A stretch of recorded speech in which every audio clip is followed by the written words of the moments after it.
Professional wrestling is the one true sport.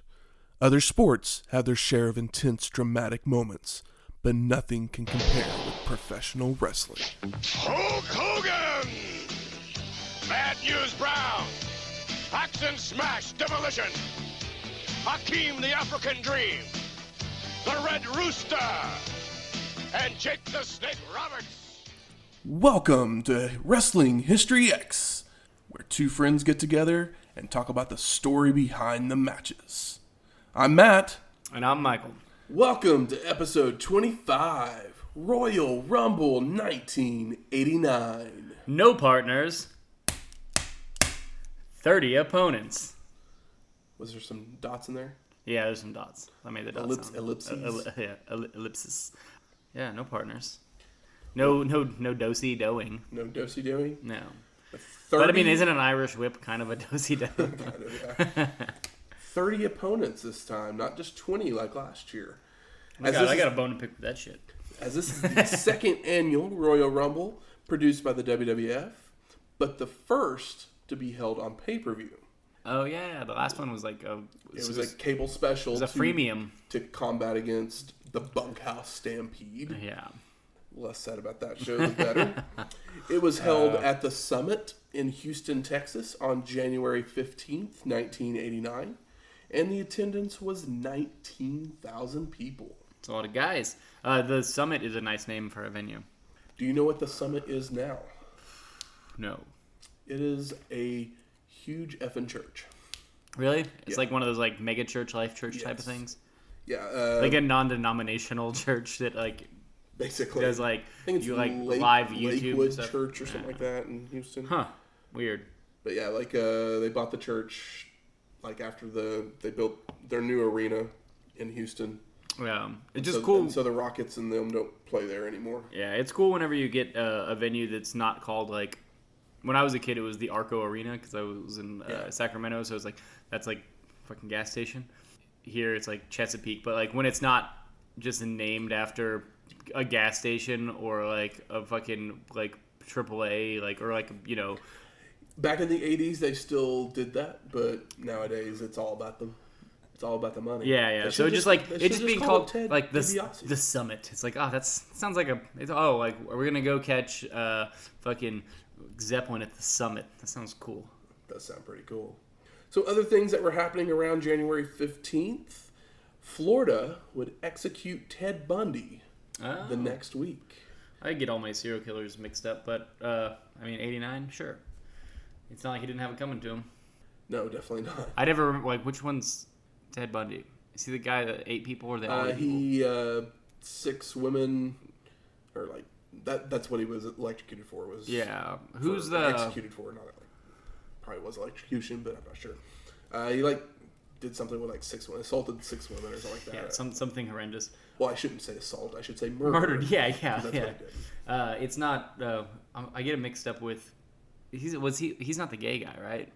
I don't think so. I don't know. I don't know a lot about. I put it in there hoping maybe you know more about serial killers. No, I don't. I find it like I find it like interesting to a point, but I find it kind of gross when people get really like, oh, I really like serial killers. Like, you fucking like them? You fucking weirdo? Like, it's like, yeah, I don't know. I'm not trying to shame anybody, but I don't want to hear about horrendous shit. We're definitely not going to be number 1 on the true crime podcast list after this one. True crime's interesting, but gross shit's gross. Don't give these fucking don't idolize these people. Don't walk around with shirts with Charles Manson on them. Bad guy. Definitely not. He's a bad guy. Anyway, and that was my take you to the summit moment. Thank you. I'm gonna preach on it. And Kelly Marie Tran, aka Rose, in The Last Jedi, would be born a few days after this show. What else has she been in? Not a lot of anything else. Okay. I have strong opinions about The Last Jedi, but they don't matter because Star Wars doesn't matter.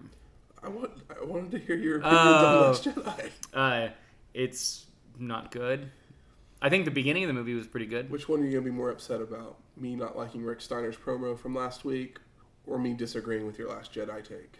Oh, the Rick Steiner thing, because having a hot Star Wars take is about as boring as people saying they like serial killers. It's like, Star Wars is. I like Star Wars as much as some people. But no, I mean, I'll watch the next one. But after that, I might be out. After the next one, you'll be out. Well, I mean, I gotta finish the series. Skywalker I gotta Saga. see if they can fucking figure this out. Because I think that the real true crime is is The Last Jedi. No, I'm mad at you. It's okay. Well, let's get to the show instead of talking about Star Wars.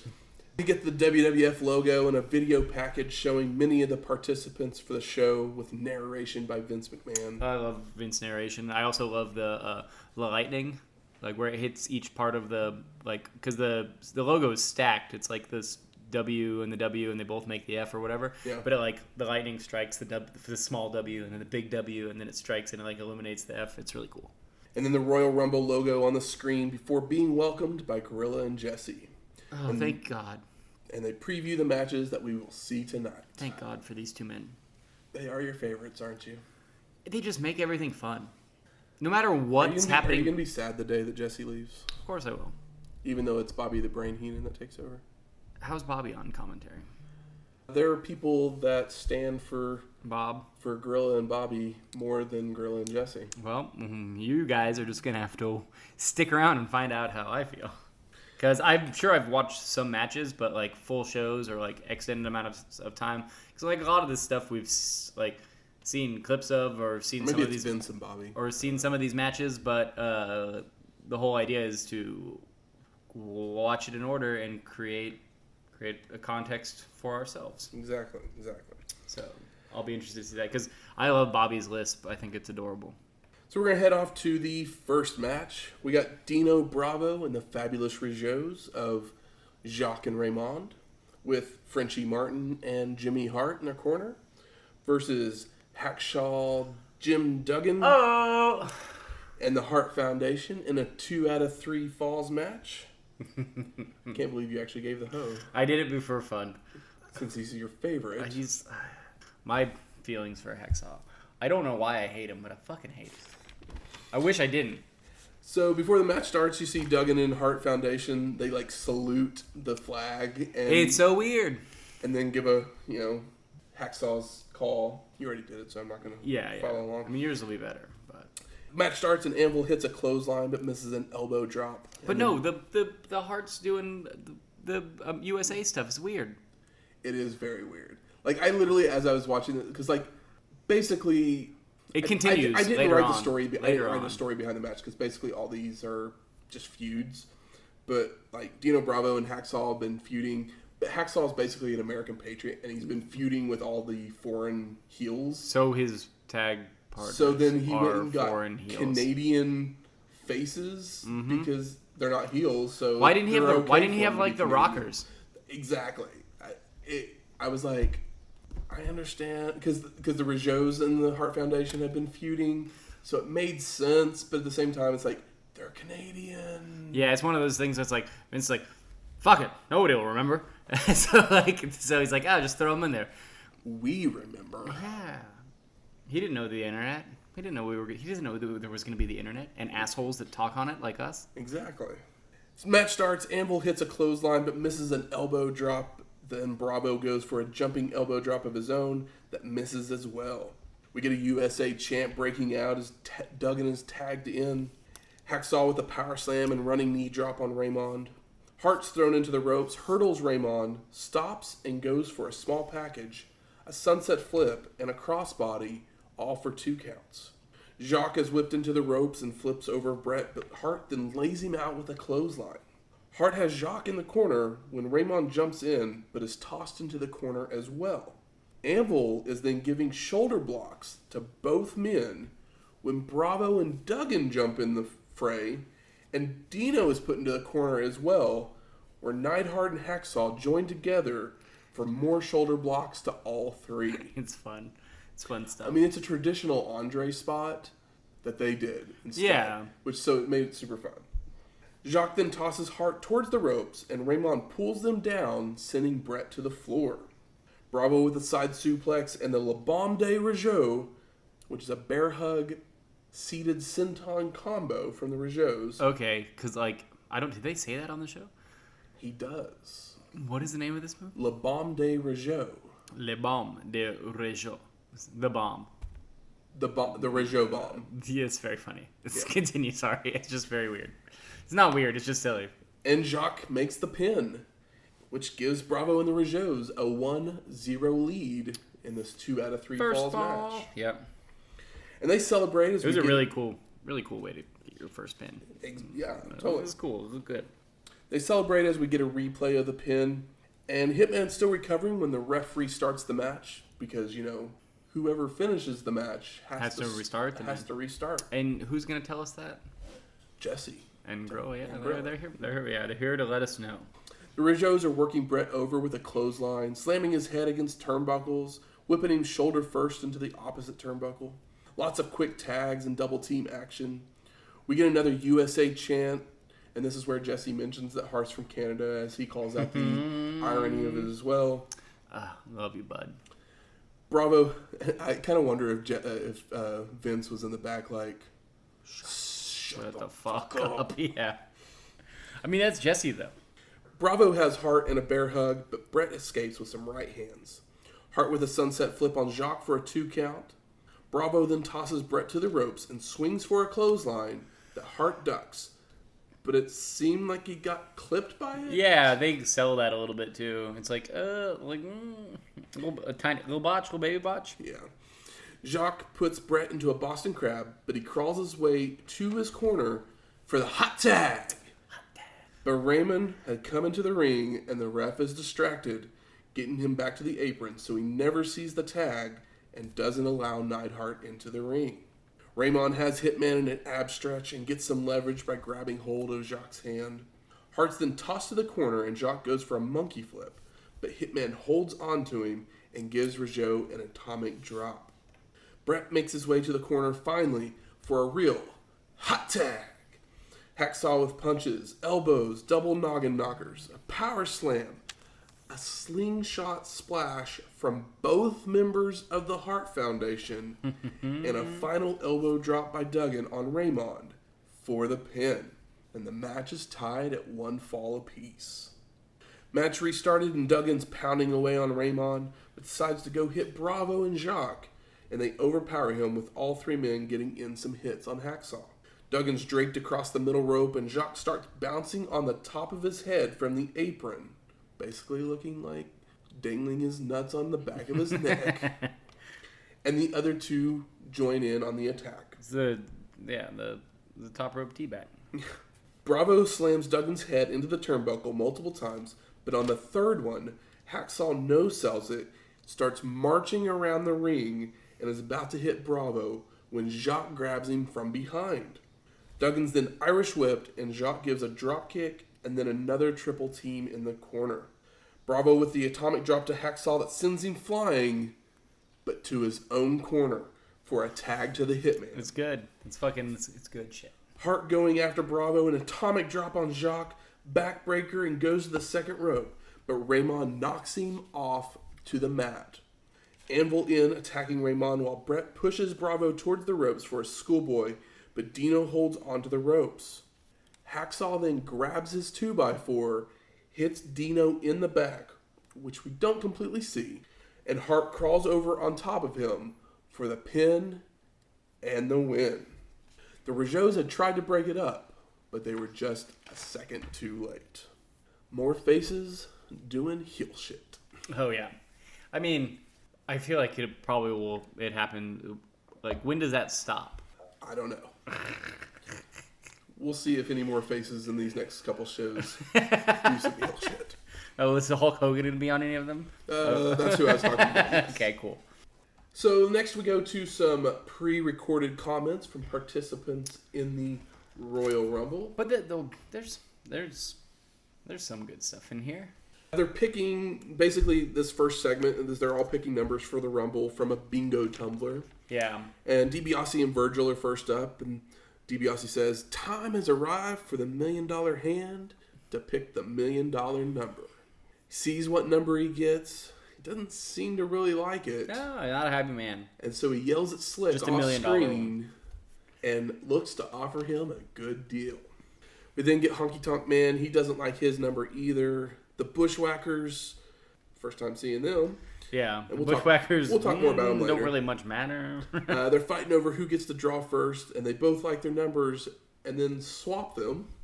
Bad News Brown laughs after he sees his number. It's good news for bad news. And then Jake Roberts, Damian pulling their number, and he's just hope Andre is still in there when we get there. Rockers pull their numbers, and they tell each other good luck, shake hands. And we're headed off to our second match. Rockin' Robin versus Judy Martin for the WWF Women's Championship. And neither of them have managers? Neither one of them have managers. All right. For some reason, I was watching a bunch of like Bull Nakano matches the other day. Mm-hmm. I was like waiting around to go do something, and so I kept seeing old Luna, so I got it mixed up in my head. Love me some Luna Vachon. Gorilla mentions as Robin's coming to the ring that she's coming out to Sam Houston's music. But I don't think it probably is. Is it? I mean, I don't know if that's what it was on the network or not, but he mentions it.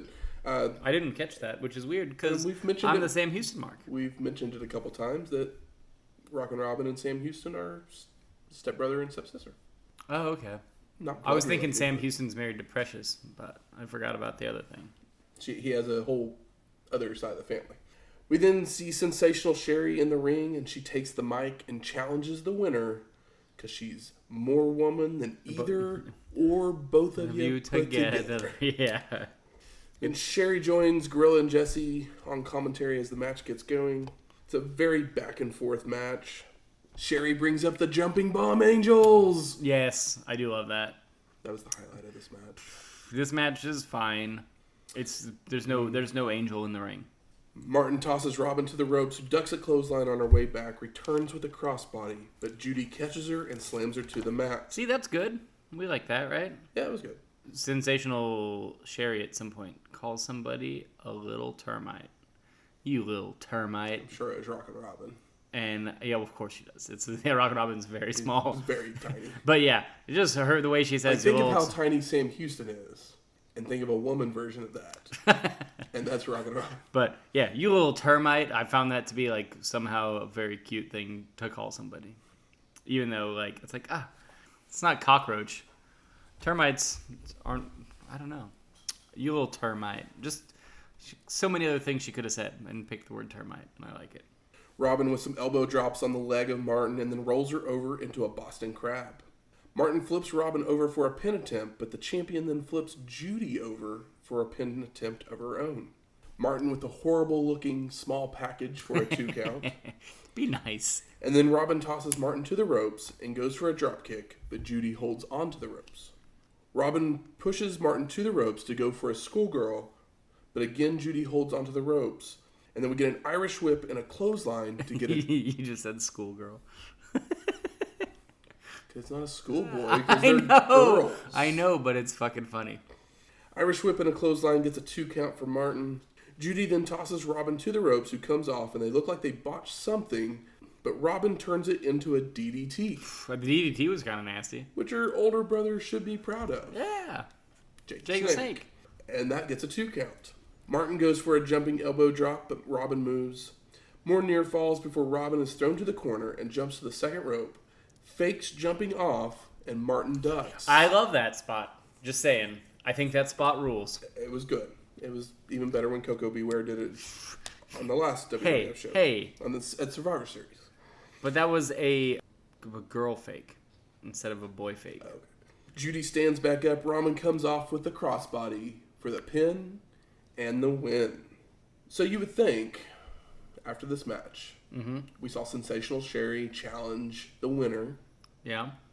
And then we had this match at the Royal Rumble. Mm-hmm. Oh, sweet. WrestleMania. We'll see that match. That match happens on a episode of Primetime Wrestling. This is them getting away from women's wrestling for a little while. And then the belt disappears. Until what? Until Alundra Blaze comes back? Or comes up? Actually, I think it's Jacqueline and Sable.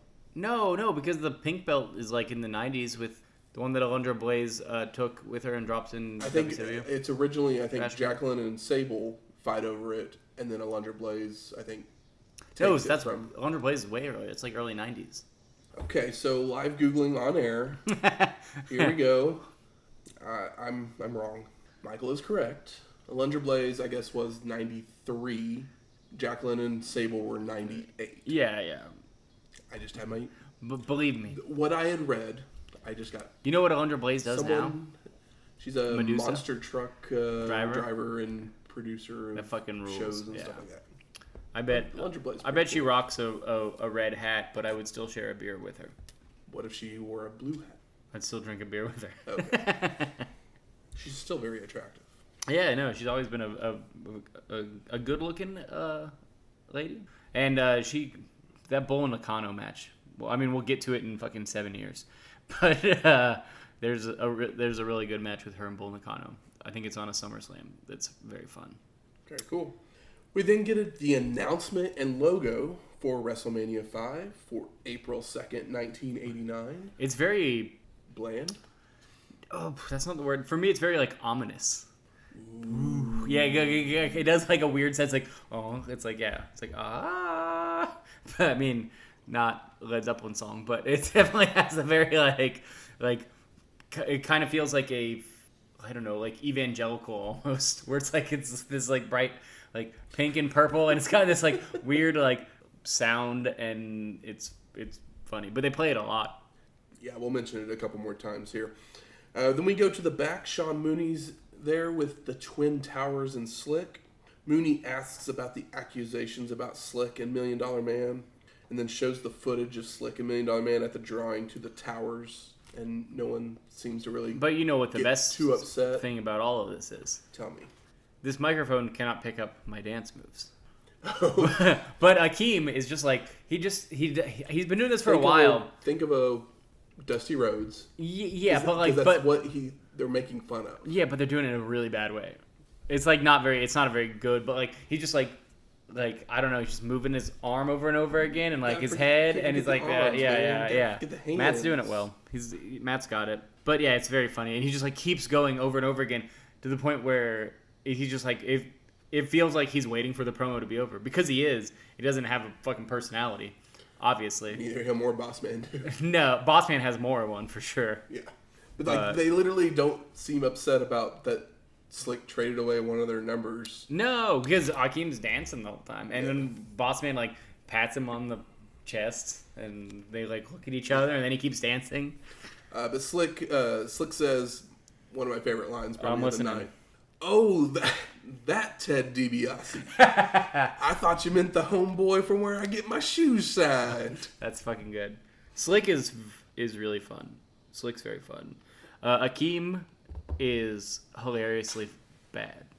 Akeem is very it's fun. It's just like... It's still more fun than One Man Gang. A one-man gang is more fun than one-man. But one-man gang seems like a threat, but Akeem never feels like a threat. No. To me, personally.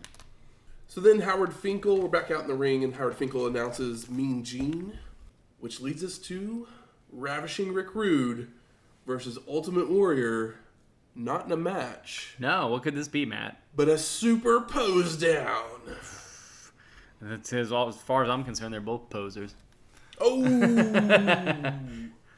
Rude takes the mic and says, this pose down will prove not only that I am the best built man in the WWF, but I'm also the sexiest man alive. I mean, off mic, but who would you rather hook up with?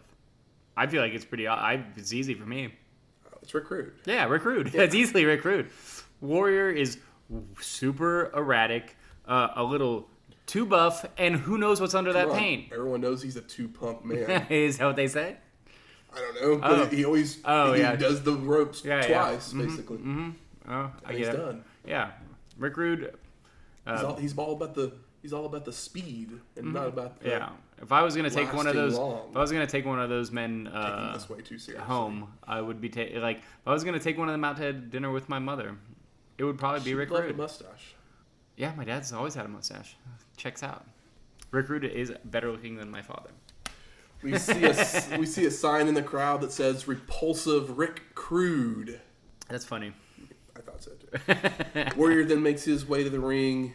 Heenan takes the mic at this point and tries to butter up the crowd and says Houston is a very smart town. We'll see how smart they are. Yeah. So there's going to be 4 poses, and the crowd will cheer for whichever person. They don't have the cool meter. Like I guess it's a few years before we get on-screen meter technology. I guess so. Where it's like oh, Singled Out started that maybe. So the first pose is going to be a double bicep pose, and Rude starts posing, then Warrior does it. Crowd cheers for Warrior, which makes Rude mad. And between poses, Rude has this metal workout bar that he keeps bending. It's like it's basically like a Thigh Master, but it's for your arms. Yeah, exactly. We then get the second pose, and it'll be Best Abs, which is Best Abs a pose? Or is it just a category? I mean, I guess you flex them? I don't know. Rude oils up and begins to pose. There's a lady that's pretty happy in the crowd that they show. Warrior then poses. The crowd cheers for Warrior once again. But I'll admit, I would have voted Rude on this one. Just saying. Dude, there's amazing... The other ones... Warrior has the better muscles. Yeah. Overall, like bigger muscles, but not nearly as an attractive body. But Jesse, at one point, Jesse says, "Make him wipe off the face paint." And Gorilla asks, "Why is that?" And Jesse says, "Because your face is part of your body." And that's just like the simple genius in comedy of Jesse Ventura, where it's like, "Oh, because your face is part of your body." And it's fucking hilarious. It's such a roundabout, amazing way to call somebody ugly, and it's fucking funny. Heenan then asks for 15 minutes so they can prepare for the next pose, but none of us have time for that. And Mean Gene knows it, so he's like... I honestly don't have time for any of this. I don't think so. I mean, I do because I'm doing this now, but like, holy shit. The third pose is Most Muscular. Both men pose again. Crowd cheers for Warrior. Rude starts doing some push-ups, using his workout bar more. Yeah. The Warrior, The Warrior growls at Rude, basically, so he can hurry up, Fourth pose is a medley of poses. Both men do their poses. The crowd cheers for Warrior again. And Rude grabs his workout bar as Heenan sprays oil in Warrior's face and begins to attack him, leaving him laying in the ring. Warrior is then being helped to his feet by officials from the back, and he starts going crazy and just attacking them, and then takes off towards the locker room. It happened. Which is better, this or the Dino Bravo weightlifting challenge from the previous Royal Rumble? Oh, this is better. I think that the best thing about this doesn't take as long. It doesn't take better. It's better because it doesn't take as long. Also, the only good thing about the Dino Bravo thing is Ventura. Is Ventura selling it every single time he gets on the microphone, and every single time Dino is on screen, like in a match, it gets brought up. Like that's the only thing. It got brought up in the Dino Bravo match earlier. This show. It's like that's, and I'm saying it's the best thing about it because like it's good for Dino and keeping him in people's minds, like career-wise. Yeah. I'm not saying for me personally or whatever, but just like. This is way better. It's way more fun. The banter is better. And then who is it on the front? Because Rick Rude's got the best tights. It's a picture of himself. Oh, it's himself on the front, and his ass is UW, Ultimate Warrior, and it's good. These are better than his doo-doo pants, where he had like the yellow pants that looked like somebody smeared shit all over him with their hands. It was pretty good. So again, we get another shot of that WrestleMania 5 logo and the ominous. I don't know. I can't remember how it goes. He just hit like 2 keyboard notes, one and then the other one, and you got it. And then we get some more pre-recorded comments, this time from managers of some participants in the Royal Rumble. Oh, you mean like heels? And then one of them's Mr. Fuji, and he says, "There can only be one winner, me, Master Fuji." And I'm like, "You're not in the match, Master Fuji. It's not gonna be you." I still like you, though. He's got the eye makeup on. That's fun. Mean Gene's talking to Elizabeth. She says she'll be cheering for both of the Mega Powers and doesn't want to think about it if they have to go up against each other. Love you, Liz. Jimmy Hart then talks up Greg the Hammer Valentine, Honky Tonk Man. "When you mess with the bull, you get the horn." Such a good line. Yeah, it's good. And we're back out in the ringside. Jesse's sitting on a throne, saying only one man can occupy it. As we head to our third match, King Haku with Bobby Heenan versus Harley Race for the King of the Ring crown and cape. Now, Bobby Heenan was actually the manager for both men, but he came out with King Haku. And King Haku was brought out sitting on a throne carried by 4 men. And Haku is standing on that platform and with the throne, admiring his kingdom. And then when Race makes his way to the ring and just pushes it over and dumps Haku to the floor. It's awesome. Race then slams Haku's head into the ring post before rolling him into the ring. They're both wearing purple, which is fun. Because that's the King of the Ring color, yeah. And Harley Race has the big crown on half of his ass. Heenan keeps switching who he's rooting for as he's the manager for both. After a Race clothesline that sends Haku to the floor, Harley gives chase, but is thrown into the ring post. We get some thrust kicks and shoulder blocks by Haku before an Irish whip to the corner where Race does a flare flip. The 2 men start trading headbutts. Race with a clothesline and a pile driver for a 2 count. The 2 men run into each other. Haku is staggered while Race tries to do his rocking chair in the rope spot that he does, but he ends up falling through to the floor. Haku gives a vertical suplex to Race to bring him back into the ring and goes for a jumping elbow, but Harley moves. Race with a vertical suplex of his own before tossing Haku to the floor, and Harley follows out, looks to give a pile driver on the floor, but Haku turns it around for a backdrop. Haku then rams Race's back into the apron multiple times. Harley finally hits the pile driver on the floor, but doesn't have enough to roll Haku back in. Haku takes control with some chops, a shoulder block, a scoop slam, before heading to the top rope. And he comes off with a falling headbutt, but Race moves. Harley's now up on the second rope and goes for a falling headbutt of his own, but Haku moves. Both men are down, struggling to get up. Race tosses Haku to the ropes. Haku ducks a clothesline, and as Race returns, Haku hits the savant kick for the pin and the win. And some sad news. Mm-hmm. This would be Harley Race's final pay-per-view appearance as a wrestler. It's not the worst one to go out on, but it's not his best performance earlier. I feel like he kind of had to rise to what Haku's able to do, but also Haku kind of had to back off a little bit. I love this match. Really? It was a great, just old school type match. I like it for sure. Harley was carrying Haku. Haku couldn't really do a match on his own. He was. Yeah, I mean he can do the moves, but not the maybe put it together. Psychology of him putting it together. No, the psychology is all fantastic. It's just kind of hard, But I mean, you can see Harley's age. Yeah. In this match, but I still felt like the storytelling is fucking amazing. It was a great match. Yeah, storytelling is absolutely great. It. Yeah, but I feel like that. I guess Harley Race being older and slower, and somebody like Haku that can move like a motherfucker. That it kind of that something kind of broke down for me. But the storytelling, it was there. It's definitely there. The storytelling's been there kind of on this whole show. I mean, we haven't seen too many Harley Race matches. That's true. Obviously, we saw him and Flair at Starrcade 83. Yeah. I mean, this is kind of a super condensed, NWA style singles match. It's very much an NWA. It's they cut all the fucking fat. But, that's fucking Harley Race. But as I talked about last episode and in the Starrcade 83 episode, didn't really care for that Race Flair match because of Gene Kaninsky. Yeah. And blood's boiling. Just I know. You hate it so much. Doesn't bother me near. So I think this might be my favorite Harley Race match that I've seen. I mean, it's nice. I want to go see more because it's really nice because this is there's no fat, but there's also no comedy.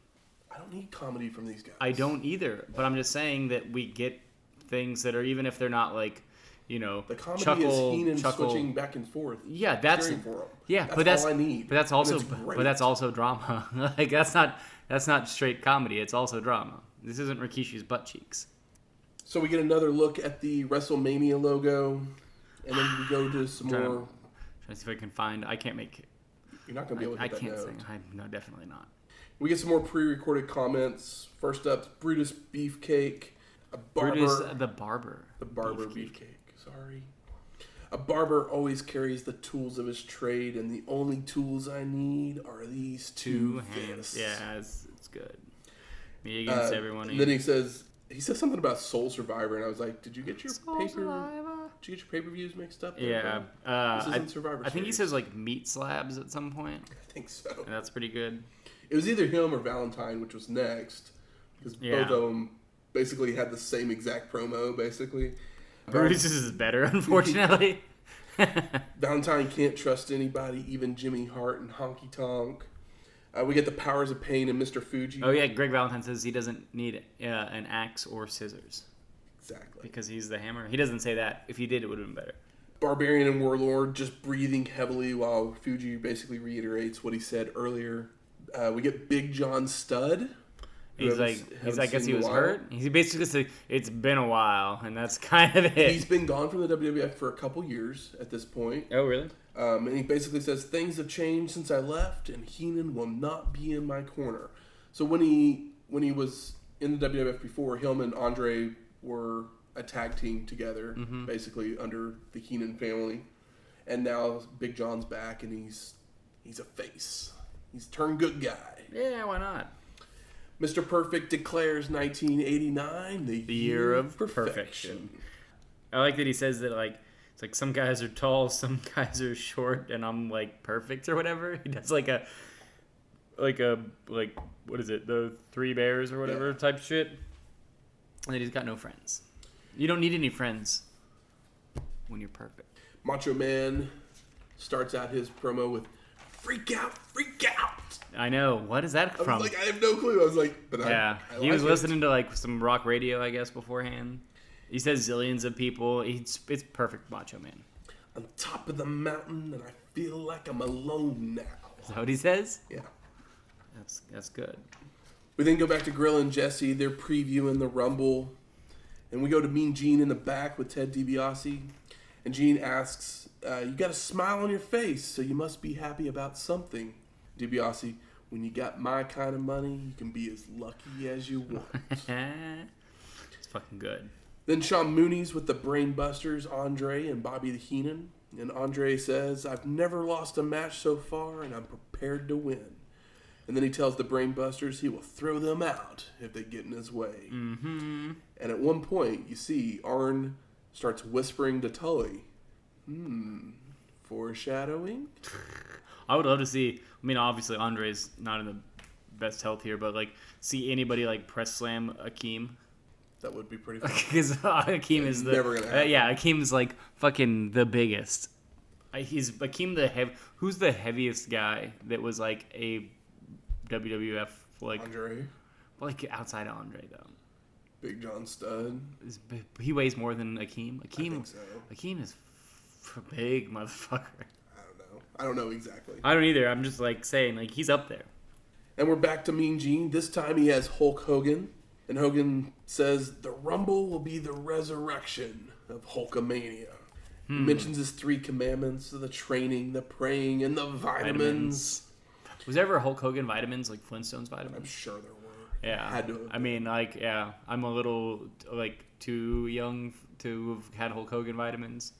If they existed. If they existed, I don't know. Gene then asks Hogan about what if him and Macho are there at the end. And Hogan says, who is the real champion? Macho will find out. Ooh, ominous. Yeah. WrestleMania 5 logo, ominous. Put them together. It's probably gonna be pretty. Wonder what's happening. I don't know. I'm not sure. Fourth match, the Royal Rumble. This is gonna be like half the show. It's like half the show. It's probably gonna be half our show too. I don't know about that. I hope that's true. So the rules of the Royal Rumble: every participant drew a number to determine when they would enter. Every 2 minutes, a new wrestler would enter. Every man for himself, and you can be eliminated by being thrown over the top rope and onto the floor. Yeah, you can go over the top rope and stay on the apron. It was a change from last year because. Oh, was it just over the top rope? It just said over the top rope last year. Yeah. Well, you can add, like, it's really smart to be like, oh, the floor, because you can add a lot of drama that way. Exactly. So number 1 is Axe of Demolition. And number 2 is Smash of Demolition. The axe. Here comes the smasher. I like their song. So they're in the ring and you're like thinking, in modern time WWF, they would just kind of chill out and wait for the next person, right? No. Even in modern day, they wouldn't? I mean, they wouldn't actually put 2 tag team partners if your team is called Demolition, you gotta demolish, man. I feel like literally take every man for himself, literally. yeah, it's great. And they attack each other right away. Yeah, of course. Why would they not? Smash with a scoop slam, a clothesline to put Axe down. Axe tries to throw Smash over the top rope, but Smash lands on the apron. Number 3 coming in, Andre the Giant. ATG. Demolition quits fighting each other, sees Andre get in the ring and goes after him with a double clothesline, stomps and punches. Number 4, Mr. Perfect. Everybody's brawling when Andre just grabs Smash by the head, throws him over the ropes to be eliminated. Axe tosses Perfect shoulder first in the turnbuckle, but then gets choked by Andre. Andre, the choke machine. At this point, yes. Number 5, Ronnie Garvin. Garvin comes in and with one punch, Andre gets tangled up in the ropes and everybody is working together to lift Andre over the ropes to no avail. Andre's sitting on Axe while Garvin and Perfect are choking the Giant. That sit spot is pretty, nasty. Andre grabs Ronnie and Hennig and gives a double noggin knocker. Number 6, Greg the Hammer Valentine. Hell yeah. I love that small face fuck. All 4 men working on Andre, but the Giant just knocks them all back. Andre then hip tosses Garvin over the top rope to be eliminated. Is that the most labor-intensive Andre spot? It might be. Number 7, Jake the Snake Roberts. Roberts comes in, goes right after Andre, and they're brawling with each other. Valentine's trying to hammer the back of Andre, but it does nothing to him. The Giant then chokes Roberts out, sits on him, and then shoulder blocks in the corner. Number 8, Outlaw Ron Bass. Newly head shaven. Oh, yeah. He has, did he have OU trunks back in the day? No. He just had black trunks with, horseshoes on them. Yeah, the horseshoes are still here. He had been feuding with Beefcake, and Beefcake had won a hair versus hair match. And that's why Bass's hair is cleaned up. All cleaned up. Andre grabs the tights of Roberts and just tosses him over the ropes to be eliminated. Bummer. Andre goes after Valentine, choking him in the corner. Number 9, one half of the Rockers, Shawn Michaels. He gets a pretty good pop for fucking 89, early 89. Michael starts slamming Bass's head into the turnbuckle. Axe goes to give a clothesline to Mr. Perfect, but Hennig ducks and backbody drops Axe to the floor to be eliminated. Perfect then throws Shawn over the top rope, but Michaels skins the cat. That's a great spot. Maybe one of my favorite spots from this match. Oh, where are you, Steamboat? Out there raising kids, being a good man. A drop kick by Michaels sends Perfect over the top rope, but gets tangled up instead. So instead of going to the floor, he's still in. Number 10, one half of the Bushwhackers, Butch. The Bushwhackers, Butch and Luke, who we'll talk about later, they are WWE Hall of Famers. And this is the first time we've seen them. Jake Roberts comes running down the entryway, throws Damien into the ring. And as soon as Andre sees Damien, he just fucking hightails it out of the ring. And it's very fun. I think that it's really smart because we've already, this might be one of the more intelligent things in this match. Because, Andre can't go. No. He can't go. We already know he's scared of snakes. Jake is going to get a pop whether he wins or loses. Pop the crowd. He's going to get a pop when he comes back. Andre's never lost a battle royal match. No. So he eliminates himself because he's deathly afraid of snakes. Doesn't give anyone else a rub. And honestly, when the camera's on him when he's leaving, to the back, Andre looks fucking exhausted. Yeah. He is fucking donezo. Roberts grabs Damien, they leave, and everyone goes back to brawling. Number 11, Honky Tonk Man. Hell yeah. Everyone just continues to brawl. That was what everybody did when Honky Tonk came out. And we get number 12, one half of Strike Force, Tito Santana. Chico, exactly. I love Tito. We're at that point of the match where everyone's just kind of brawling around, waiting for the next big moment, you might see a spot in one corner or the other, but none of them are like particularly spectacular because there's too many people in there, so why waste a bump? Number 13, Bad News Brown. We see Tito and Bushwhacker Butch team up to toss Honky Tonk Man over to be eliminated. And then Michaels goes to the top rope, comes down with fists to both Bad News and Bass. Number 14, the other half of the Rockers, Marty with Jannetty. the drop kick, Marty Jannetty. The Rockers double team, Irish whip, back elbow, and drop kick Ron Bass over to be eliminated. Marty Jannetty comes in there, they get all their shit in. And they get all their shit in on Ron Bass, and he goes over because it's Ron Bass. He wasn't going to win, guys. I'm sorry. Tito with the flying forearm on Valentine. Santana picks up the hammer, but can't quite get him over the rope. Number 15, Macho Man Randy Savage. He's not just Macho Man. He is your heavyweight champion. Macho Man Randy fucking Savage. Savage goes right after Bad News, as them two have kind of been feuding over the last couple months. Bad News is like generic heel. Exactly. He's perfect generic heel. Savage goes to the second rope and comes off with a double axe handle on Valentine. Number 16, one half of the Brainbusters, the man. Arn Anderson. Savage back body drops Valentine over to be eliminated. Anderson goes right after Sean, tries for a scoop slam, but Michaels floats over and hits a super kick. Macho Man and Arn Anderson then team up to double clothesline Sean over the top rope to be eliminated. There's a lot of beef. Why is Macho teaming up with a heel? I mean, to put Sean out. One less man. Every man for himself, right? You got it. Jannetty with a big right hand off the second rope to Arn. Arn then climbs to the top rope, which seems like a dumb idea in an over-the-top rope Royal Rumble. But Marty recovers and gives a right hand, and you would think that would send Anderson out. No, he just crotch chops, or like does the junk shot. You see Bushwhacker Butch marching, doing the little Bushwhacker march in the ring. Why were the Bushwhacker, is there a point in time where there's a stable where it's like Hacksaw's dumbass and both Bushwhackers? I doubt it. Well, they make a lot of sense together. The thing with the Bushwhackers is they used to be called the Sheep Herders back in like territory days, and they were actually in the NWA for a while. And they were heels, like bad, like nasty heels. Yeah. And when they went to the WWF, there was too many heel tag teams. Yeah. So Vince turned them into a comedy duo, basically, and they're Hall of Famers. I have no opinion about it, really. It's like, I don't hate them the way that I hate Duggan. I wouldn't say that I hate them at all. Remember the movie Bushwhacked?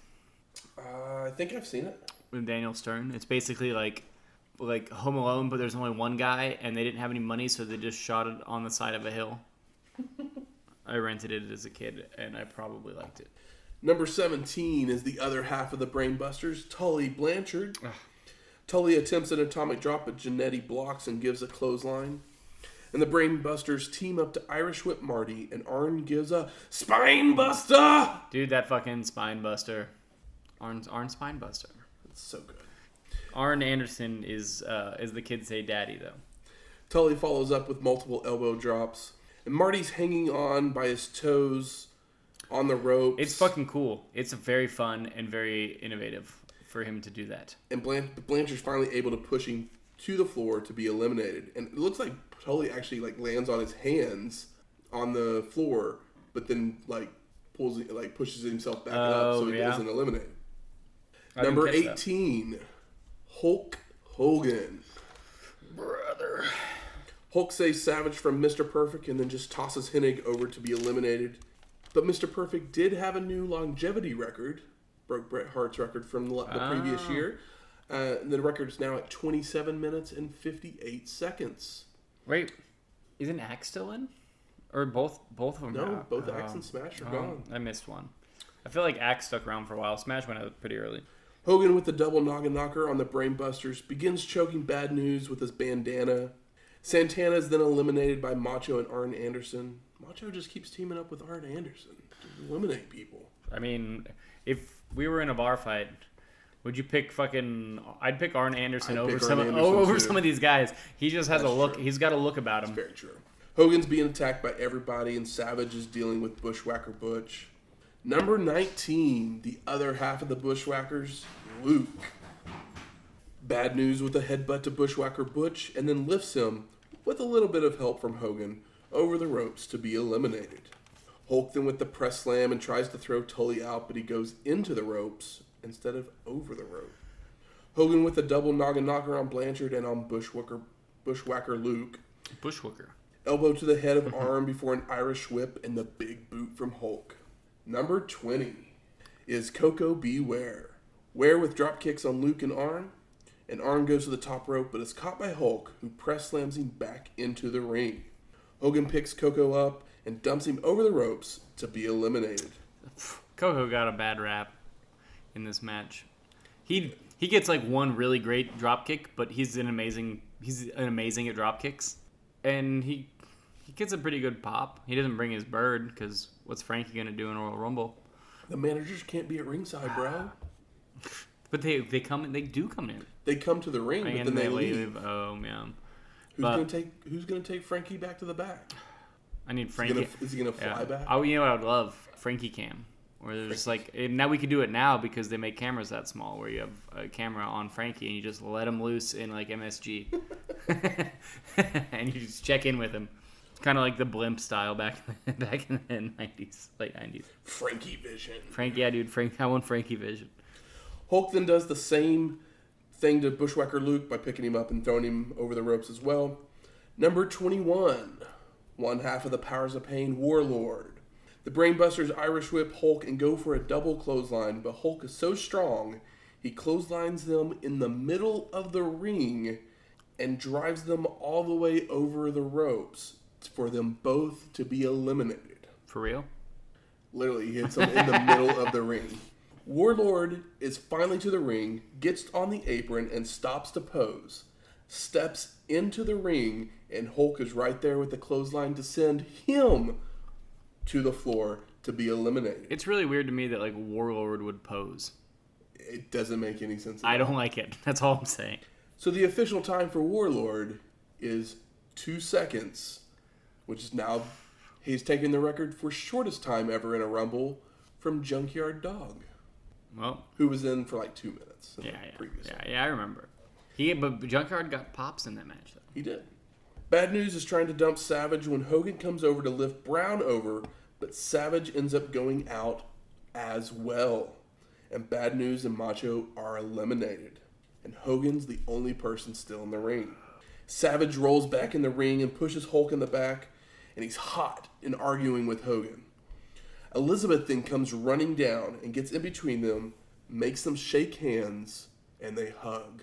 Yeah, he like puts that hand out. Macho Man is so good at being paranoid because I'm pretty sure Big Papa Poffo was a paranoid man his whole life. And then all of a sudden, number 22, one half of the Twin Towers, Big Boss Man. Roundhouse rights, clotheslines, multiple elbow drops from Hogan, a scoop slam and an Irish whip, but it's reversed, and Boss Man with an avalanche splash in the corner. Big Boss Man with a pile driver, a scoop slam, and goes for a splash in the middle of the ring, but Hulk moves. Pile drivers should mean more. They should. I'm just saying. They mean more now than they did at this point in time. Yeah. But it's like, yo. You just hit the top of your head. Yeah, it's a fucking pile driver, man. Number 23, the other half of the Twin Towers, Akeem. The African fucking dream. Hogan tosses the towers into each other and then scoop slams Akeem. Boss Man rakes the eyes, and the towers start pounding on Hulk. Big Boss Man picks Hogan up to throw him over, but Hulk grabs the top rope to keep from being thrown over. Hogan with the double noggin knocker on the towers, and then with the side suplex on Boss Man. Akeem tosses Hogan to the corner, then Irish whips Boss Man into Hulk, followed by an avalanche splash of his own. The Towers then grab Hogan and throw him over to be eliminated.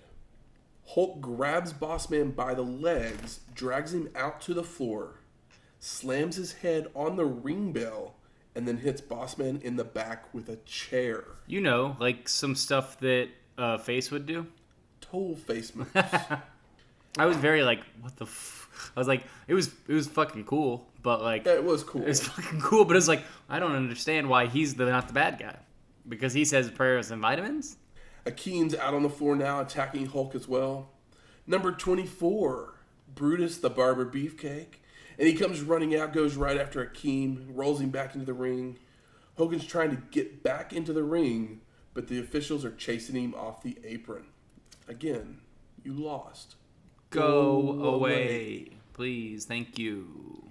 Bossman goes to come off the ropes, but Hulk grabs the ropes, and Bossman goes over to be eliminated.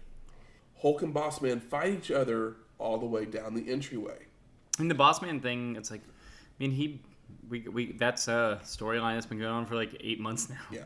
So Hogan has the new record for eliminations now. Yeah, because he just cleared the fucking ring like a piece of fucking... Fuck that. With 10. 10 eliminations That's is a the lot. new record. That's 1/3 of the people in the match, exactly. And I hate it. Number 25 is the Red Rooster, Terry Taylor. We get a second rope double axe handle from Beefcake to Akeem. The Barber and the Rooster are working together on Akeem. Number 26, the other half of the Powers of Pain, Barbarian. You see Akeem with an Air Africa on Rooster. Oh, you mean the 747? Yeah. Air Africa is very funny. Akeem, the African Dream, is obviously from South Africa because that man is by no means a black man. Number 27 is Big John Studd. Everybody's brawling. Number 28 is Hercules. Lots of attempts trying to get people over the top rope. Number 29, the other half of Strikeforce, Rick Martel. Still everybody's brawling. Number 30. You just jumped like 10 minutes. Thank you. No problem. $1 Million Man, Ted DiBiase. Ooh, you think he paid for that? With Virgil. Hell yeah. Virgil staying at ringside, even though all the other managers have had to go back to the locker rooms. You know why? Because he's a bodyguard. Because money. Not a manager. Yeah. That's what Jesse tells us. Because Jesse reads between the lines. That's right. DiBiase tosses Rooster to the turnbuckle, and Taylor does the flare flip to the floor to be eliminated. Hercules is working over $1 Million Man with a bunch of clotheslines, and then with a bear hug on Beefcake, but the Barber escapes by clapping the ears and then locks on a sleeper. $1 Million Man and Barbarian team up to throw Hercules and Brutus over the ropes to be eliminated. Barbarian with a running power slam on Martel and goes to the top rope to hit a falling headbutt. Barbarian comes off the ropes to give Martel a clothesline, but Rick ducks and then drop kicks Barbarian over to be eliminated. There's a moment in this show where I was like, oh my god. Like, spoiler alert, Rumble matches aren't necessarily my thing. Gorilla Monsoon and I had the same exact thing. I was taking notes, and I said Tito Santana, but Tito Santana had already been eliminated, and it was Rick Martel, and Gorilla also called him Tito Santana and then course corrected to say that it was not him because... Did Jesse not correct him and say Chico got... No. Yeah, Jesse did not, but like Gorilla was like, oh, maybe he did, but it's like, oh, okay. I've just had a bit of enough. And like, yeah, it's like, sorry, Rick, but like Tito Santana's a bigger name than Rick Martel. Yes. So, like, good for Rick Martel for being in there that late, but they both have white gear on and are similar builds and both great performers, but Gorilla and I both had the same problem. Like, with that spot where I was like, oh, it's Tito, and it wasn't Tito. Nope, it was Martel. We found out together. So our final four is Rick Martel, Akeem, Big John Studd, and Ted DiBiase. How lucky are those guys? like when has there been a Royal Rumble that doesn't have a like top guy? I guess DiBiase is like, it's hard to tell like top four, at this time period. Akeem's been in the main event scene. DiBiase's been in the main event scene. DiBiase is the biggest name. I mean, at this point, yes. Yeah. Big John Studd is I mean, he just came back, and he looks really good. And I feel like that this is like them leading to a Big John Studd like attempt of a run or something. Yeah. But or like to push him, but obviously I don't think it works out well. No, not really. As we'll see in future episodes. Akeem goes for an avalanche splash in the corner, but Martel moves and starts giving the African Dream multiple drop kicks. Martel then goes for a crossbody, but Akeem catches him and dumps him over the ropes to be eliminated. Akeem and DiBiase team up to wear Big John down with double axe handles, shoulder blocks, and an avalanche splash. And Akeem goes for a second splash, but Studd grabs DiBiase in front of him to take the majority of the blow. Big John then gives a clothesline to the back of Akeem to send him over the ropes to be eliminated. So we got Studd and DiBiase as our final two. $1 Million Man saying he will pay Big John. Fuck yeah, he will. But Studd's having none of it. DiBiase rakes the eyes, goes to the second rope, but Big John grabs him by the throat and slams him into the turnbuckle. Studd with a body slam, butterfly suplex, a gut wrench suplex. The gut wrench doesn't really land very well. The gut wrench doesn't look but the butterfly looks amazing, really yeah. good. But the second one is like, maybe you needed another second. Switch those. Yeah. But like the gut wrench was like, because I love a gut wrench suplex, and Big John Studd is a big guy. Yeah. And like if he could have just nailed both of those suplexes. A clothesline and then tosses DiBiase over the ropes to be eliminated. And Big John Studd is the winner of the Royal Rumble. And that was a surprise to me. I did not expect that. But what a good push for him, like coming back off of like an injury or maybe a firing. I think it was more of an injury. He had some back issues and stuff like that. Yeah. So post-match, Virgil jumps in the ring and attacks Studd, who just no-sells the attack. And Big John works over Virgil before tossing him from the ring as well. And we head to Gorilla and Jesse. They say their goodbyes. Mm-hmm. And one more time for that WrestleMania 5 logo. And then we get a video package for the evening. We do. Why was Virgil never like... He's a big, fit dude. I assume he came from like the bodybuilding thing? Yeah, but like... Why was he not trained? Like, the guy can take a bump, but, like, a guy that big can fucking fall. Because he's fucking huge, and you're just like, well. But, like, why didn't Virgil ever get his go? Because Virgil's definitely, like, Ted DiBiase is, like, a man's man kind of vibe. But Virgil is, like, Virgil could, like, rip DiBiase's head off. Like, he's not super tall, but that Virgil is a fucking fit man. Justice for Virgil. So, Michael Temple. Yes. What were your overall thoughts of Royal Rumble 89?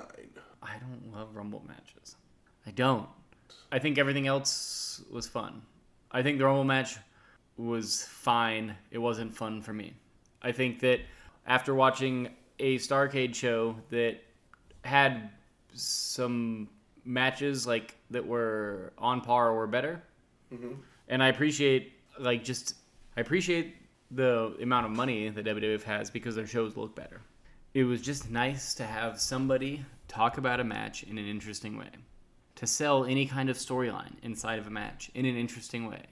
For them to be the devil and angel on your shoulder. Even if you get to decide. Just makes everything so much more entertaining. The commentary was really good. Yeah, it's great. It's great. It's fucking Jesse and Gorilla and like, holy crap. So, my opinion on Rumble shows. I know you love them. I love Royal Rumbles. But a Rumble show overall is only as good as the Rumble. Mm-hmm. And I don't like this Rumble. This Rumble was 2/3 good. So you had the storytelling at the very beginning. Yeah. Basically, you can split this up almost into each 10, like the first 10 participants, the second 10 participants, and the third 10 participants. Yeah. So the first 10 is basically telling the story of trying to get Andre out. Mm-hmm. And then you have the Jake the Snake, Andre feud. To push Andre out to start the second act. It feuds, that feud is continued, and it eliminates Andre. And then you have this whole little bit of a lull until Macho gets out there. Yeah. And then he gets Hulk, his 5 minutes, and then Hulk comes in, he gets Hulk 5 minutes. gets out there, and then Hulk starts just destroying everybody. And then you have Macho gets 5 and Hulk gets 10.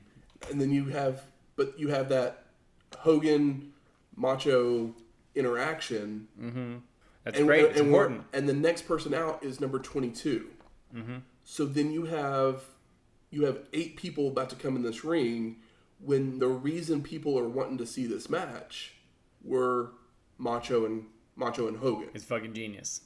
Well, the problem is that the people at the end, the last 5 people in this match, or the last 5 people that come into this ring, nobody cares about. No one cares about. I mean, so the crowd was dead after the Hogan Macho interaction, basically. But what that does is, like, whoever ends up winning, it pushes them, but it also sells the next WWF anything. I mean, I guess, but there's just the crowd's dead for the very end of this match because they don't really care about Big John Studd.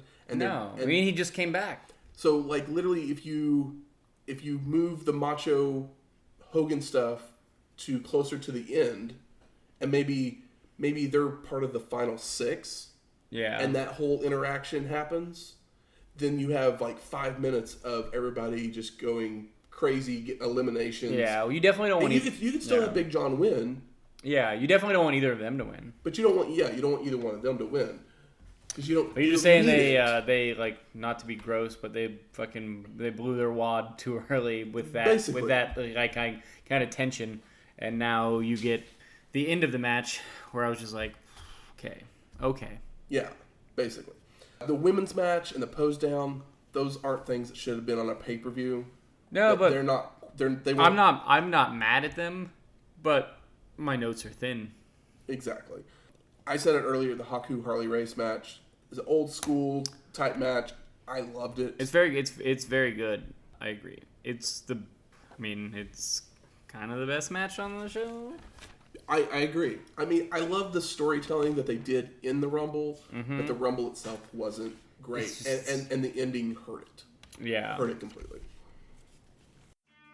Good. Where's the smart marks at? All right. Fuck you. I think it's time we smark it up. All right. So best moments. I mean, I love Jake the Snake throwing Damon in. I mean, we talked about it for a minute there earlier. Snake moment's great. It made total sense because no one should be able to eliminate Andre. So he eliminates himself because he's scared of the snake. It's perfect storytelling. Yeah, it doesn't bury Andre. Furthers the feud between the two that we'll see the culmination of at WrestleMania. So it was great. I mean, the Hart Foundation doing USA chants is very funny. La Bombe de Rougeaus move was very great. Good. The 2 slingshot splashes that the Hart Foundation do on Jacques to win the second pin was great. The slingshot splashes are so fucking fun. It's such a great move. They're fucking dumb, but they're so fun. I mean, that's basically all of wrestling. But the Bret Hart when he's the crab walk. The crab walk. When he's like in the Boston Crab and he's like powering himself to the corner. I love that. I love that spot. It's exciting. And then it was made even better when Jesse fucking pumps it up. Well, by the heel interference, so they don't see the hot tag. Yeah. I love that spot, but it was even better in this match just because they told a little more story. Yeah, a little bit more story in it. The Rumble.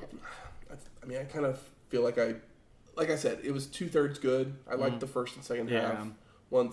Once all the big names were out of it, it was just kind of like, okay, let's just get to the end and I really felt like they probably wanted to go out on a face winning, and I think they were going to give Big John Studd a push of some sort.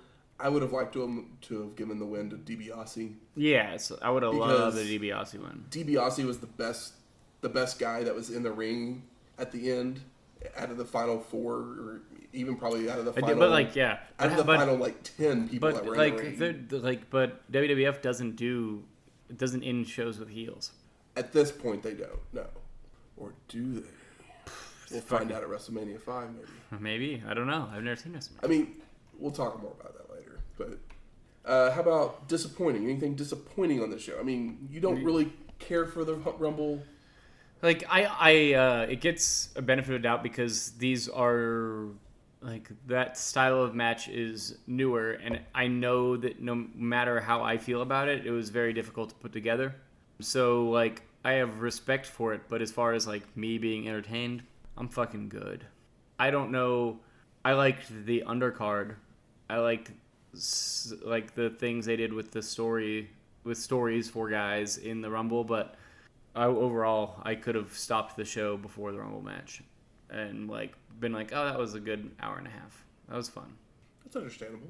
I'm just going to repeat myself a little bit here. Disappointing is just the end of the Rumble match. The women's match was not. I didn't like the. Yeah, it wasn't. It wasn't great, but it was something different, and it didn't go on. I mean, it went on for 6 minutes, but it felt like it was longer. Oh no, for me it was fine. To me, it just felt like forever. Yeah, it didn't bog me down. What bogged me down was everybody stretching each other across the fucking. I mean, I didn't like Sherry's commentary during that match either. Yeah, it wasn't very good, but it was fine. It didn't bother me. What bothered me was everybody stretching each other across the fucking turnbuckle for fucking 10 minutes, and then somebody getting dumped out for an hour and a fucking half. How about best performer of the night? Haku, Harley Race? Haku, Harley Race. I really enjoyed Bret Hart. Well, he is the best there ever. There ever was. There was not. I don't really feel like there was anything stand out. There's nothing that I would show. go. You need to watch the show to see. No. I mean, there's moments. There's moments. Yeah. But there's no like what the fuck. There's no like that's perfect wrestling. You can't like point to anything on the show and be like that's the good shit. You're like some of this shit is good, but you can't point at it and be like this is how you tell somebody why this thing that we love is good. Yeah. Like there's no underlining like this is wrestling moment. Which I would say that there is on the last NWA show we watched. There's moments like that on that show where there's like a match and it's like, hey, it's WCW now, sir. Man, that's not what they said though. But if there's like you could point to a match and be like, if there's not something that you liked about this, then it's just not for you. But here, there's no match where I'm like, oh, well, this match is so good that if you find like that, like if nothing here works for you, then it's never gonna work. It's very middle of the road. I said it was 2/3 good, so I'm like, technically that kind of puts it in the BC category. I mean, I don't feel like it was a great show.